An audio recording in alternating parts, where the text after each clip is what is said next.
بسم اللہ الرحمن الرحیم۔ الصواعق المحرقہ، پارٹ نمبر 52۔ ابو محمد الحسن الخالص ابن خلقان نے کہا ہے، یہ وہ عسکری ہے جو سن 232 ہجری میں پیدا ہوا۔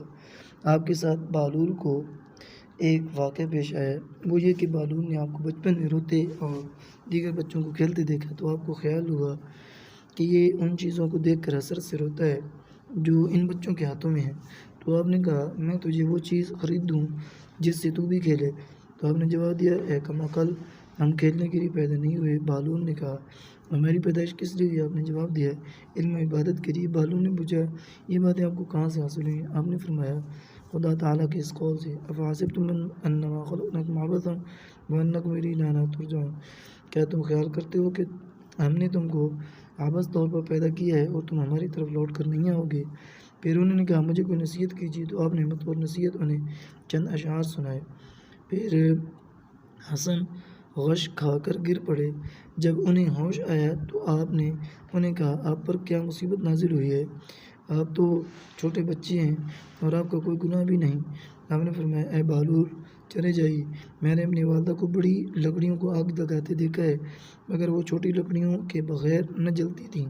میں ڈرتا ہوں کہ کہیں میں جہنم کی آگ کی چھوٹی لکڑیوں میں سے نہ بن جاؤں۔ جب آپ کو قید کیا گیا تو سرہ من رآ میں لوگوں کو شدید قحط نے آ لیا تو خلیفہ معتمد بن متوکل نے 3 دن باہر جا کر استسقاء پڑھنے کا حکم دیا مگر بارش نہ ہوئی۔ پھر عیسائی باہر نکلے، ان کے ساتھ ایک راہب تھا۔ جب وہ آسمان کی طرف ہاتھ بلند کرتا تو موسلادھار بارش شروع ہو جاتی۔ دوسرے دن بھی یہی واقعہ ہوا تو بعض جاہل شک میں پڑ گئے اور کچھ ان میں سے مرتد ہو گئے۔ خلیفہ کو یہ بات بڑی گراں گزری تو اس نے حسن الخالص کو حاضر کرنے کا حکم دیا اور انہیں کہا، اپنے نانا کی امت کو ہلاک ہونے سے پہلے بچا لیں۔ حضرت حسن نے فرمایا، وہ کل استسقاء کے لیے نکلیں گے اور انشاءاللہ اس شک کو دور کر دیں گے۔ پھر آپ نے خلیفہ سے اپنے ساتھیوں کی رہائی کے بارے میں گفتگو کی تو اس نے انہیں رہا کر دیا۔ جب لوگ استسقاء کے لیے نکلے اور راہب نے نصارہ کے ساتھ اپنا ہاتھ اٹھایا تو آسمان پر بادل آ گئے۔ حضرت حسن نے اس کے ہاتھ پکڑنے کا حکم دیا تو اس میں ایک آدمی کی ہڈیاں تھیں۔ آپ نے اسے ہاتھ سے پکڑ لیا اور کہا، اب بارش مانگو۔ اس نے اپنا ہاتھ اٹھایا تو بادل چھٹ گئے اور سورج نکل آیا۔ لوگ اس بات سے بہت متعجب ہوئے۔ خلیفہ نے حسن سے کہا، اے ابو محمد، یہ کیا بات ہے؟ تو آپ نے جواب دیا، یہ ہڈیاں ایک نبی کی ہیں جو اس راہب نے قبر سے حاصل کی ہیں، اور جب آسمان کے نیچے کسی نبی کی ہڈیاں نمایاں ہو جائیں تو موسلادھار بارش ہوتی ہے۔ انہوں نے ان ہڈیوں کی آزمائش کی تو واقعی وہی بات ثابت ہوئی جو آپ نے فرمائی تھی اور لوگوں کا شبہ دور ہو گیا، اور حضرت حسن اپنے گھر واپس آ گئے اور نہایت عزت کے ساتھ رہے، اور سرہ من رآ میں وفات تک آپ کو خلیفہ کے انعامات پہنچتے رہے۔ آپ کو اپنے باپ اور چچا کے پاس دفن کیا گیا۔ وفات کے وقت آپ کی عمر 28 سال تھی۔ کہتے ہیں آپ کو زہر دیا گیا تھا۔ آپ نے اپنے پیچھے ایک بیٹا چھوڑا، ابو القاسم محمد الحجہ۔ باپ کی وفات کے وقت آپ کی عمر 5 سال تھی، لیکن اللہ تعالیٰ نے آپ کو اس عمر میں بھی حکمت عطا فرمائی۔ آپ کو قاسم منتظر بھی کہتے ہیں۔ اس کی وجہ یہ ہے کہ آپ مدینہ روپوش ہو کر غائب ہو گئے اور پتہ نہ چلا کہ آپ کہاں چلے گئے ہیں۔ اور 12ویں آیت میں آپ کے متعلق راویوں کا قول بیان ہو چکا ہے کہ آپ مہدی ہیں۔ میں نے اس بات کو مفصل طور پر بیان کیا ہے، اس کا مطالعہ کیجیے کیونکہ یہ اہم بات ہے۔ حاشیے میں لکھا ہے، ماہرین انصاب نے سیدنا علی کی اولاد اور آپ کی اولاد کے متعلق بہت اختلاف کیا ہے۔ اس کی وضاحت اس وقت ملے گی جب آپ کے بارے میں جو کچھ بیان کیا گیا ہے اسے ذخائر العقبہ، صحاح الاخبار، غایۃ الاختصار، جمہرہ ابن حزم کے ساتھ ملا کر دیکھیں گے۔ انہوں نے بیان کیا کہ سیدنا علی کی اولاد کے باقی بچے 5 تھے۔ حسن کی اولاد زید سے اور حسن مثنیٰ سے تھی، اور حسن مثنیٰ کے 5 بچے تھے جن میں ایک عبداللہ الماس تھے، اور الماس کے 6 بچے تھے۔ انہوں نے بیان کیا ہے کہ حضرت حسین کی اولاد علی اصغر تھے جنہیں زین العابدین کہتے ہیں، جیسا کہ عامری کی الریاض المستطابہ میں ہے، اور سیدہ زینب کے ہاں علی، ام کلثوم، رقیہ پیدا ہوئے۔ کہتے ہیں کہ جعفر، اون اور عباس بھی آپ کے ہاں پیدا ہوئے۔ خاتمہ اس میں صحابہ کرام، حضرت علی، حضرت امیر معاویہ کی جنگ، حضرت حسن کی خلافت سے دستبردار ہو جانے کے بعد حضرت امیر معاویہ کی خلافت کے برحق ہونے، یزید کے کفر کے بارے میں اختلاف، اس پر لعنت کرنے کے جواز کے متعلق اہل سنت والجماعت کے اعتقاد کا بیان ہوگا، نیز اس کے ضمن میں آنے والے امور اور تتمات کا ذکر ہوگا۔ میں نے اس کتاب کا آغاز صحابہ کے ذکر سے کیا ہے اور انہی کے ذکر پر اسے ختم کر دیا ہے۔ یہ اس بات کی طرف اشارہ ہے کہ اس کی تالیف سے مقصود بالذات صحابہ کو ان افتراؤں سے پاک ٹھہرانا ہے جو ان شکی لوگوں نے کیے۔ ان لوگوں نے اپنے اوپر حماقت کی چادریں اوڑھ لی ہیں اور دین سے نکل کر ملحدین کے راستے پر چل نکلے ہیں اور اندھیروں میں ٹامک ٹوئیاں مار رہے ہیں۔ نیز خدا تعالیٰ کا عذاب عظیم بے کر لوٹے ہیں۔ جب تک اللہ تعالیٰ توبہ اور رحمت سے ان کا تدارک نہ کرے، وہ خیر الامم اور اس امت کی تعظیم کرنے لگیں، وہ وبال و ضلال کے گڑھوں میں گر پڑے ہیں۔ اللہ تعالیٰ ہمیں ان صحابہ کی محبت میں موت دے اور ان کے زمرے میں ہمارا حشر ہو، آمین۔ جان لیجیے کہ اہل سنت والجماعت کا اس بات پر اتفاق ہے کہ تمام مسلمانوں پر واجب ہے کہ وہ سب صحابہ کرام کو عادل قرار دے کر انہیں پاک قرار دیں اور ان پر طعنہ زنی نہ کریں، ان کی ثنا کریں۔ اور اللہ تعالیٰ نے بھی اپنی کتاب کی آیات میں ان کی تعریف فرمائی ہے، جن میں سے ایک آیت یہ ہے، کنتم خیر امۃ اخرجت للناس۔ بس اللہ تعالیٰ نے دیگر امتوں پر ان کی بھلائی کو ثابت کیا ہے اور کوئی چیز اس الہی شہادت کے ہم پلہ نہیں ہو سکتی، کیونکہ اللہ تعالیٰ اپنے بندوں کی حقیقت اور ان کی خوبیوں کو سب سے بہتر جاننے والا ہے، بلکہ ان امور کا علم اللہ تعالیٰ کے سوا کسی کو ہو نہیں سکتا۔ بس جب اللہ تعالیٰ نے گواہی دے دی کہ وہ خیر الامم ہیں، تو ہر ایک پر واجب ہے کہ وہ یہی ایمان و اعتقاد رکھے۔ اگر کوئی شخص یہ ایمان و اعتقاد نہیں رکھتا تو اس کا مطلب یہ ہے کہ وہ اللہ تعالیٰ کی خبروں کی تکذیب کرتا ہے۔ بلا شبہ وہ شخص اس چیز کی حقیقت میں جس کے بارے میں اللہ تعالیٰ خبر دے چکا ہے شک کرتا ہے، وہ مسلمانوں کے اجماع سے کافر ہے۔ اللہ تعالیٰ ایک اور آیت میں فرماتا ہے، کذالک جعلناکم امۃ وسطا لتکونوا شہداء علی الناس۔ اس طرح ہم نے تمہیں بہترین امت بنایا ہے تاکہ تم لوگوں پر گواہ ہو۔ حقیقتاً اس سے پہلی آیت اور اس میں صحابہ کو حضور علیہ الصلوۃ والسلام کی زبان سے بالمشافہ خطاب کیا گیا ہے۔ قدرت الہی پر غور کرو، اللہ تعالیٰ نے ان کو عادل اور نیک بنایا ہے تاکہ یہ قیامت کے روز بقیہ امتوں پر گواہ ہوں۔ اللہ تعالیٰ غیر عادل اور نبی کریم صلی اللہ علیہ وسلم کی وفات کے بعد مرتد ہو جانے والوں کے بارے میں کیسے اس قسم کی گواہی دے سکتا ہے؟ اللہ تعالیٰ ان رافضیوں کو ذلیل کرے اور ان پر لعنت فرمائے اور ان کو بے یار و مددگار چھوڑ دے۔ یہ کس قدر جھوٹے جعل، افتراء، پردازی اور بہتان طرازی سے گواہی دینے والے ہیں کہ سوائے 6 آدمیوں کے سب صحابہ نبی کریم صلی اللہ علیہ وسلم کی وفات کے بعد مرتد ہو گئے تھے۔ اللہ تعالیٰ فرماتا ہے، یوم لا یخزی اللہ النبی والذین آمنوا معہ نور یسعی بین ایدیہم و بایمانہم۔ اس روز اللہ تعالیٰ نبی اور اس کے ساتھیوں کو رسوا نہیں کرے گا، ان کا نور ان کے آگے اور ان کے دائیں طرف دوڑتا ہوگا۔ بس اللہ تعالیٰ نے ان کو رسوائی سے بچا لیا، اور اس روز وہی لوگ رسوائی سے بچیں گے جن کی وفات کے وقت اللہ تعالیٰ اور اس کے رسول ان سے راضی تھے۔ بس ان کا رسوائی سے بچ جانا اس بات پر صریح دلیل ہے کہ ان کی موت کمال ایمان اور حقائق احسان پر ہوئی ہے، اور یہ کہ اللہ تعالیٰ اور اس کا رسول ہمیشہ ان سے راضی رہے ہیں۔ ایک اور جگہ اللہ تعالیٰ فرماتا ہے، لقد رضی اللہ عن المؤمنین اذ یبایعونک تحت الشجرۃ۔ جب مومنین نے درخت تلے آپ کی بیعت کی تو اس وقت اللہ تعالیٰ مومنین سے راضی ہو گیا۔ اس آیت میں اللہ تعالیٰ نے صراحت کے ساتھ ان لوگوں سے اظہار رضامندی فرمایا ہے، اور یہ کوئی 1400 کے قریب آدمی اور جس سے اللہ تعالیٰ راضی ہو اس کی موت کفر پر نہیں ہو سکتی، کیونکہ جو شخص اسلام سے وفاداری کرتا ہے وہ اللہ تعالیٰ کی رضامندی کو اسی صورت میں حاصل کر سکتا ہے کہ اللہ تعالیٰ کے علم میں یہ بات ہوتی ہے کہ اس نے اسلام کی حالت میں مرنا ہے، اور جس کے بارے میں اسے علم ہو کہ اس نے کفر کی حالت میں مرنا ہے، اس کے بارے میں یہ ممکن ہی نہیں کہ اللہ تعالیٰ خبر دے کہ میں اس سے راضی ہوں۔ یہ آیت اور ما قبل کی آیت صریح طور پر ملحدین اور قرآن پاک کے منکرین کے مزعومات کی تردید کر رہی ہے، جبکہ قرآن کریم پر ایمان لانے سے یہ بات لازم آتی ہے کہ جو کچھ اس میں بیان ہوا ہے اس پر ایمان لایا جائے، اور آپ کو یہ علم ہو چکا ہے تو قرآن کریم میں صحابہ کرام کو خیر الامم، عادل اور نیک قرار دیا گیا ہے، اور یہ کہ اللہ تعالیٰ ان کو رسوا نہیں کرے گا اور وہ ان سے راضی ہے۔ اب جو شخص ان کے متعلق ان باتوں کی تصدیق نہ کرے وہ قرآن پاک کے بیان کا مکذب ہے، اور جو قرآن پاک کے بیان کی ایسی تکذیب کرے جس کی کوئی تعویل نہ ہو سکے وہ کافر، منکر، ملحد، دین سے خارج ہے۔ اللہ تعالیٰ فرماتا ہے والسابقون الاولون من المہاجرین والانصار الذین اتبعوهم بإحسان رضی اللہ عنہم ورضوا عنہ یا ایھا النبی حسبک اللہ ومن اتبعک من المؤمنین للفقراء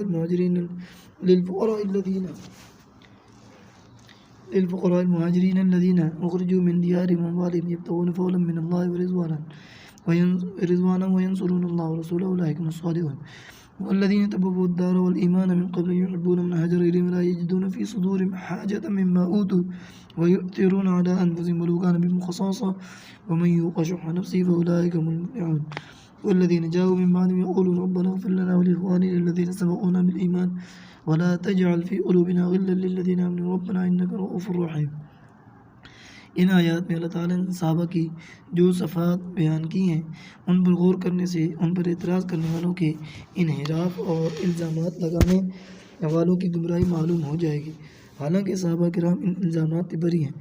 پھر فرماتا ہے محمد رسول اللہ الذین معه اشداء علی الکفار رحماء بینہم تراہم رکعا سجدا یبتغون فضلا من اللہ ورضوانا سیماہم فی وجوہہم من اثر السجود ذلك مثل في التوراة ومثل في الإنجيل كزرع أخرج شطأه فآزره فاستغلظ فاستوى على سوقه يعجب الزراع ليغيظ بهم الكفار وعد الله الذين آمنوا وعملوا الصالحات منهم مغفرة وأجرا عظيما۔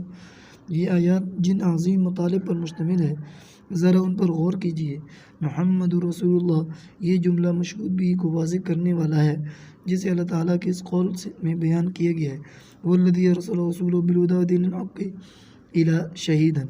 اس قول میں رسول کریم صلی اللہ علیہ وسلم کی بہت تعریف کی گئی ہے۔ پھر آپ کے اصحاب کی تعریف اس قول الہی میں ہے کہ والذین معه اشداء علی الکفار رحماء بینہم، جیسا کہ اللہ تعالیٰ نے فرمایا ہے فسوف یأتی اللہ بقوم یحبهم ویحبونہ اذلۃ علی المؤمنین اعزۃ علی الکافرین یجاہدون فی سبیل اللہ ولا یخافون لومۃ لائم ذلک فضل اللہ یؤتی من یشاء واللہ واسع علیم۔ اللہ تعالیٰ فرماتا ہے کہ ان کی شدت اور سختی کفار کے لیے ہے، ان کی نرمی، نیکی، مہربانی، عاجزی مومنین کے لیے ہے۔ پھر ان کی تعریف میں فرماتا ہے کہ وہ اللہ تعالیٰ کے فضل و رحمت، اس کی رضامندی کے حصول کے لیے اخلاص اور بڑی امید کے ساتھ بکثرت اعمال بجا لاتے ہیں، اور ان کے اعمال صالحہ کے اخلاص کے آثار ان کے چہروں پر نمایاں ہیں، یہاں تک کہ جس شخص نے ان کی طرف دیکھا ان کے حسن کی علامات ہدایت نے اسے حیران کر دیا۔ حضرت مالک رضی اللہ تعالیٰ عنہ فرماتے ہیں مجھے یہ خبر پہنچی ہے کہ جب عیسائیوں نے شام کو فتح کیا، فتح کرنے والے صحابہ کو دیکھا تو انہوں نے کہا خدا کی قسم حواریوں کے متعلق جو باتیں ہمیں معلوم پہنچی ہیں یہ ان سے بہتر ہیں، اور ان کی یہ بات بالکل سچ ہے، کیونکہ اس امت محمدی اور خصوصاً صحابہ کرام کا ذکر کتب میں بڑی عظمت کے ساتھ کیا گیا ہے، جیسا کہ اللہ تعالیٰ نے اس آیت میں فرمایا ہے ذالک مثل فی التوراۃ ومثل فی الانجیل، یعنی ان کے اوصاف کا ذکر تورات میں ہے اور انجیل میں ان کا ذکر اس طرح ہے کہ جیسے کھیتی اپنا گابھا نکالتی ہے، پھر اسے مضبوط بناتی ہے، پھر وہ موٹا ہو کر جوان ہو جاتا ہے اور بونے والے کو اپنی شدت و قوت اور حسن منظر سے تعجب میں ڈال دیتا ہے۔ اسی طرح رسول کریم صلی اللہ علیہ وسلم کے اصحاب ہیں، انہوں نے رسول کریم صلی اللہ علیہ وسلم کو تقویت دی، تائید کی اور ان کی مدد کی، اور جس طرح گابھا کھیتی کے ساتھ ہوتا ہے اسی طرح صحابہ کرام اپنے آپ صلی اللہ علیہ وسلم کے ساتھ رہے تاکہ کفار ان کو دیکھ دیکھ کر غیظ و غضب میں آئیں۔ اس آیت سے امام مالک نے روافض کے کفر کا مفہوم اخذ کیا جو آپ کی ایک روایت میں بیان ہوئے، کیونکہ یہ لوگ صحابہ سے بغض رکھتے ہیں۔ فرماتے ہیں کیونکہ صحابہ ان لوگوں کو غصہ دلاتے ہیں اور جسے صحابہ غصہ دلائیں وہ کافر ہے۔ یہ ایک اچھا ماخذ ہے جس کی شہادت آیت کے ظاہری الفاظ سے ملتی ہے۔ حضرت امام شافعی رحمہ اللہ نے بھی روافض کے کفر پر آپ سے اتفاق کیا ہے، اسی طرح ائمہ کی ایک جماعت بھی اس معاملہ میں آپ سے متفق ہے۔ صحابہ کی فضیلت میں بہت سی احادیث بیان ہوئی ہیں، جن میں سے بہت سی احادیث ہم اس کتاب کے ابتدائی حصے میں بیان کر رہے ہیں۔ صحابہ کے لیے یہی شرف کافی ہے کہ اللہ تعالیٰ نے ان آیات میں ان کی تعریف فرمائی ہے جنہیں ہم بیان کر رہے ہیں۔ دوسری آیات میں ان سے اپنی رضامندی کا اظہار کیا۔ اللہ تعالیٰ نے ان سب سے وعدہ فرمایا ہے، کیونکہ منہم میں من کا لفظ تبعیض کے لیے نہیں بلکہ بیان جنس کے لیے آیا ہے کہ ان سب کے لیے مغفرت اور اجر عظیم ہے۔ اللہ تعالیٰ کا وعدہ حق اور سچ ہے، وہ نہ اسے پیچھے ڈالتا ہے اور نہ وعدہ خلافی کرتا ہے اور نہ اپنی باتوں کو تبدیل کرتا ہے، وہ سمیع و علیم ہے۔ ہم نے اس جگہ جن آیات اور احادیث کثیرہ شہیرہ کو مقدمہ پیش کیا ہے وہ صحابہ کی تعدیل کا قطعی فیصلہ کر دیتی ہیں، اور ان میں سے کسی کو اللہ تعالیٰ کی تعدیل کے ساتھ مخلوق کی تعدیل کی ضرورت نہیں۔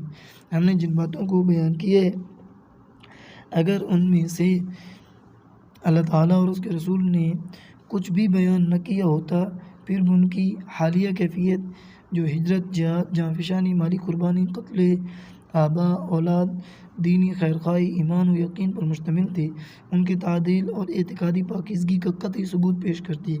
وہ اپنے بعد آنے والے تمام لوگوں سے افضل ان کی تعدیل کرنے والے ہیں۔ تمام علماء کا یہی مذہب ہے، اور ان کا بھی جو ان کے قول پر اعتماد کرتے ہیں اس کی مخالفت ان چند بدعتیوں نے کی ہے جو خود بھی گمراہ ہیں اور دوسروں کو گمراہ کر رہے ہیں، بس ان کی طرف توجہ کرنے یا ان پر اعتماد کرنے کی ضرورت نہیں۔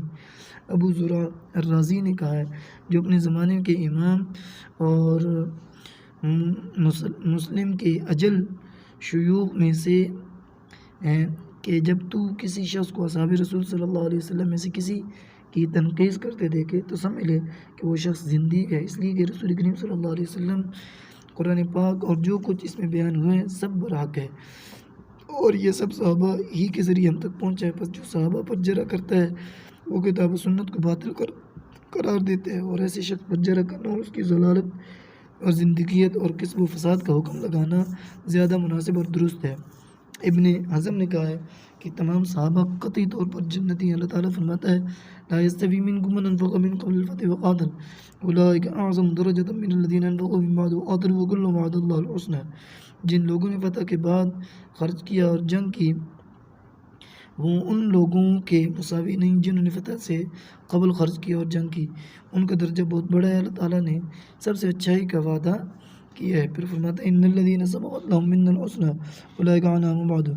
جن لوگوں کے متعلق ہماری طرف سے نیکی سبقت کر گئی ہے وہ دوزخ سے دور رکھے جائیں گے۔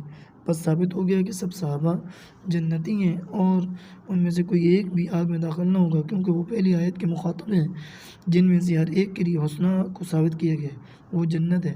اور اس جگہ کسی کو یہ وہم نہ گزرے کہ انفاق یا قتال کی قید یا ان کے متبعین کے ساتھ احسان کی قید ان لوگوں کو جو ان صفات سے متصف نہ ہوں گے ان کے زمرے سے خارج کر دے گی، اس لیے کہ ان قیود کا ذکر غالب صورت کی وجہ سے کیا گیا ہے۔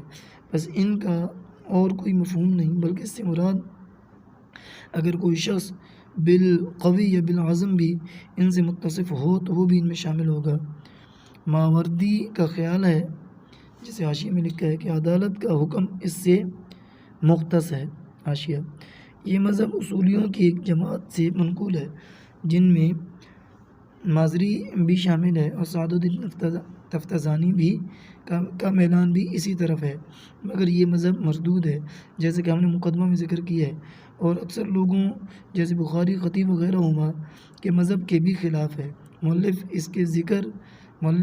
اس کے ذریعے ان بدعتیوں اور معتزلہ کا رد پیش کرتا ہے جو حضرت علی سے لڑنے والے عراقیوں اور شامیوں کو فاسق قرار دیتے ہیں۔ انہوں نے صراحت سے حضرت طلحہ، حضرت زبیر کے بارے میں بیان کیا ہے کہ یہ دونوں ان لوگوں میں سے ہیں جنہیں جنت کی بشارت دی گئی ہے، اور حضرت عائشہ اور ان تمام صحابہ کے بارے میں جو حضرت علی کے عہد میں تھے، یا تو وہ آپ کے ساتھ لڑ رہے تھے یا دونوں لشکروں سے الگ تھے، اور انہوں نے آپ سے جنگ نہیں کی، صحابہ کی ایک جماعت نے آپ سے جنگ نہیں کی۔ اس میں ابن مسعود، سعد بن ابی وقاص شامل ہیں، اور حذیفہ بن مسلمہ، ابو ذر، عمران بن حسین، ابو موسیٰ اشعری دونوں فریقوں سے الگ رہے ہیں۔ یہ سب مجتہد مؤول تھے، جو کچھ ان سے ہوا وہ اس سے عدالت سے خارج نہیں ہو جاتے، کیونکہ حضرت علی رضی اللہ تعالیٰ نے ان کی شہادت کو قبولیت اور ان کے ساتھ نماز کی اجازت دے رکھی تھی، کیونکہ انہیں اس بات کا علم تھا کہ انہوں نے جو کچھ کیا ہے اجتہاداً کیا ہے۔ حاشیہ ختم۔ جو آپ کے ساتھ رہا اور جس نے آپ کی مدد کی اس شخص کو عادل قرار نہیں دیا جا سکتا، اور جو کسی دن آپ کے پاس رہا یا کسی ایسی غرض کے لیے آپ کے پاس آیا جس سے آپ متفق نہ تھے۔ اس پر فضلاء کی ایک جماعت نے اعتراض کیا ہے۔ شیخ الاسلام العلائی کہتے ہیں یہ غریب قول ہے جس سے بہت سے وہ لوگ بھی عدالت سے خارج ہو جاتے ہیں جو صحبت اور روایت میں مشہور ہیں، جیسے وائل بن حجر، مالک بن حویرث، عثمان بن ابو العاص، اور ان کے علاوہ وہ لوگ بھی جو آپ کے پاس آئے اور تھوڑا عرصہ آپ کے پاس رہ کر واپس چلے گئے۔ اس قول میں عمومیت مراد ہے، جیسا کہ جمہور نے اس کی صراحت کی ہے اور یہی بات معتبر ہے۔ اس کی تردید میں ایک بات یہ بھی کہی گئی ہے کہ صحابہ کی تعظیم کرنا، خلفائے راشدین وغیرہ ان کے